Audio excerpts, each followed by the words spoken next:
Assalomu alaykum. Bugungi mavzuimiz tahoratning farzi. Bizning tilimizda tahorat deb o'rganib qolingan ma'lum va mashhur narsa arab tilida fuzu deyiladi. Fuzu so'zi lug'atda go'zallik va yaltirash degan ma'nolarni bildiradi.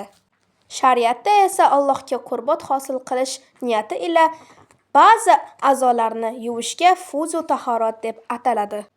Farzning ta'rifini avval o'rganamiz. Bunga qo'shimcha ravishda aytishimiz lozimki, farz bajarilmasa, unga bog'liq amal ham qilinmagan hisoblanadi.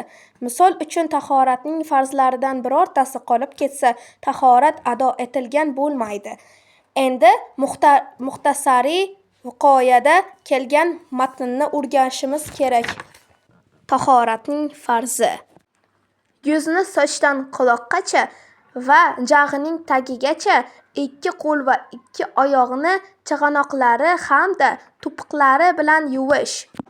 Boshning 4dan biriga va soqolning yuzini to'sib turgan qismiga masx tortishdir.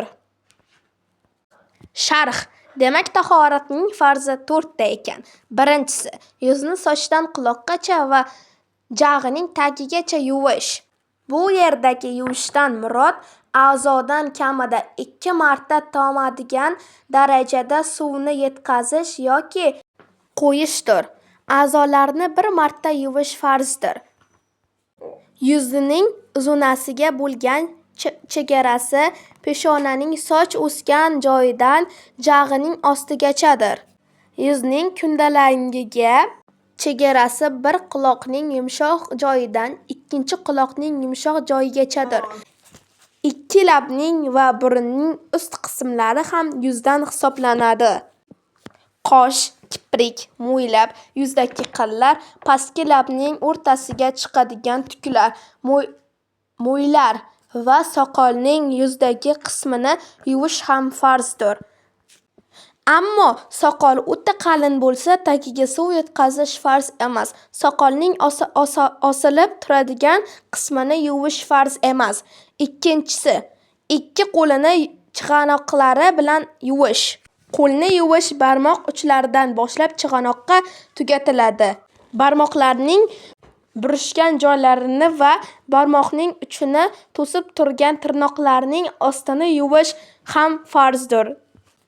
Teri va tirnoqlarga suv yetishini to'sadigan har bir narsa bo'yoqmi, lakmi yoki yana boshqa bir narsami, hammasini ketkazgan farz.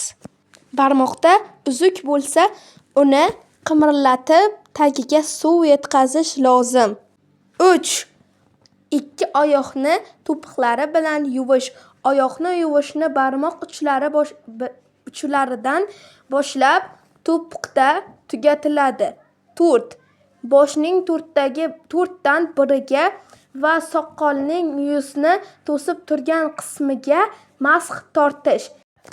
Masx ho'llangan qo'lni biror a'zoga surtishdir. Qo'lning ho'li suv idishidan yoki biror a'zoni yuvgandan qolgan suvdan bo'lishi mumkin. Ammo masx tortgandan qolgan ho'llik bo'lsa mumkin emas. Masxni 1 marta tortish kifoya qiladi. Agar soqol o'ta qalin bo'lsa, unga ham masx tortiladi. Soqol siyrak bo'lsa, yuzga qo'shib yuvilishi ma'lum va mashhur. Lekin Abu Hanifa va Imom Muhammad soqolidan yuzini to'sib turganining yuzi qismiga masx tortish o'rniga suv yetkazishni vojib deganlar va bu ulardan qilingan rivoyatning eng sahihadir.